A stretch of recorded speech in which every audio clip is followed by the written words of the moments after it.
In today's video, I am going to be breaking down one of the best full court presses that you can use with your team.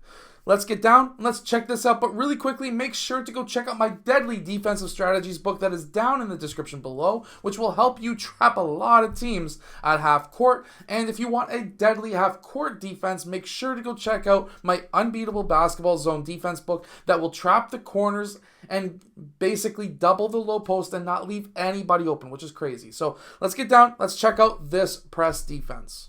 So what I've noticed, at least in youth basketball, is that a 2-2-1 full court press is one of the most hardest presses to break for most teams. So I've got the blue team right here. They are going to be running on offense, and they're going to be running a basic full court press that I run against most presses. So I'm going to have these guys cross. Player 1 is going to then inbounds the ball. I don't want player 3 to dribble. I want him to pass the ball quickly back to player 1. So this is a basic strategy, very basic principles that most teams try to run. When this happens, player 2 wants to try and deny at first the middle of the court. We want player 3 to dribble up the sideline. We want player 4 moving over and denying the pass up the sideline. We do not want them to push up sideline. We want then player 3 to cover middle, and player 5 just kind of hovers back here. He can start sliding over, but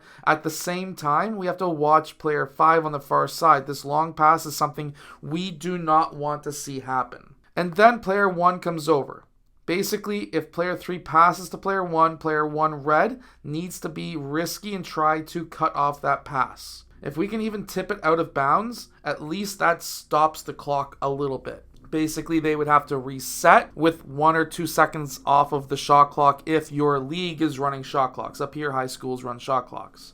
Now, if player 3 starts to dribble up the sideline, we want to try and start angling him towards the sideline, but at the exact same time, we don't really want to trap until it gets here. So what a lot of teams will try and do is they'll try to put 4 down court, put 5 down court, and they'll try to reverse this ball around to the far side to get it down. They'll also try and make that long pass. However, we need player 3 to start moving back, and player 1, red, needs to move in line with the ball. So if the ball moves up, so does player 1. Now, if this ball does get pushed up the sideline, we need player 3 to get back as fast as possible because player 5 is going to be guarding man. So basically, we're still in that 2-2-1, but if the ball gets pushed up here, 5 guards ball, 3 gets back fast. If they get past half and without a trap, this is when you fall back into your half-court defense, whether that be your man-to-man, a zone, whatever. Obviously, if you like this app that I'm drawing on, it's called Playbook, and it is also down in the description below as well. And you can get 10% off with my link that is down in the description below too. However, why I find that this zone press is one of the most deadly to run, especially at the youth age group, is because a lot of teams, a lot of coaches, a lot of younger teams, and I'm talking like U14 and under, what you're going to find is they will either try to force that reverse back to middle, or they'll try to force the ball down court to somebody and we get the interception. Another option that a lot of teams will run is player 5 will sprint to middle to try to beat it up middle. And that's totally fine if they want to try to do that, but at the exact same time, if there is nobody on this side of the court, player 3 can play from behind, and when that happens, if they make that pass to the middle, especially if this is a taller like 3 player, so we've ran this, I've been with coaches and I've ran this with tall guys. I was with a coach one year where his 3-man at the age of U15, which would be 14U in the United States, his 3-man was 6'7". His 4-man was 6'7", and his 5-man was like 6'8".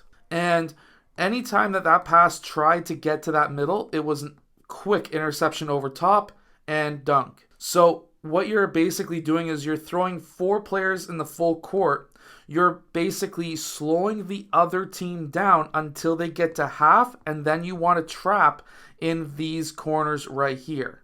This is the trap zone. This is where you want the other team to go. And how you're going to be able to do that is if they try to do something like this where it's long, where they're just trying to space you out. And that's a strategy that I personally run as well with some of the senior high school teams that I've coached. If there's a guy down here, player 3 needs to get back. Player 4 is watching the reverse. And if what you want is teams to be pushed here so that you can trap. When that happens, these guys zone up, and at this point, there is nothing here, nothing here, nothing here. It's done. If they reverse it out and they want to play the slow game, that's totally fine. They can reverse it out. Now, player 1 needs to move over to here. Player 2 needs to move over. Player 3 needs to move back over here. Player 5 needs to cover, and player 4 needs to sprint back.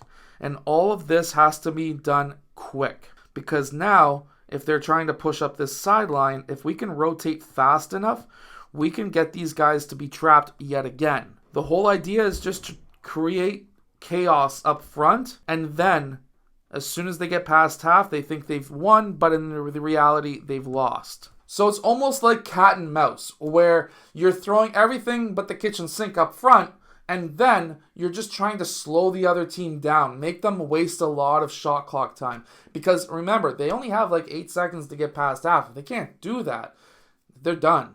So at that point, try to burn as much time as they can. They start trying to rush, and when they rush, they make the mistake of going up sideline, trap, finished, dead.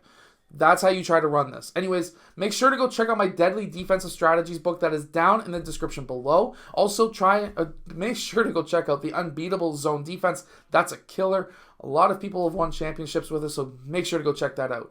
Anyways, I'll see you guys again in my next video, and this app is called Playbook, and it is down in the description for 10% off. I'll see you guys again in my next video.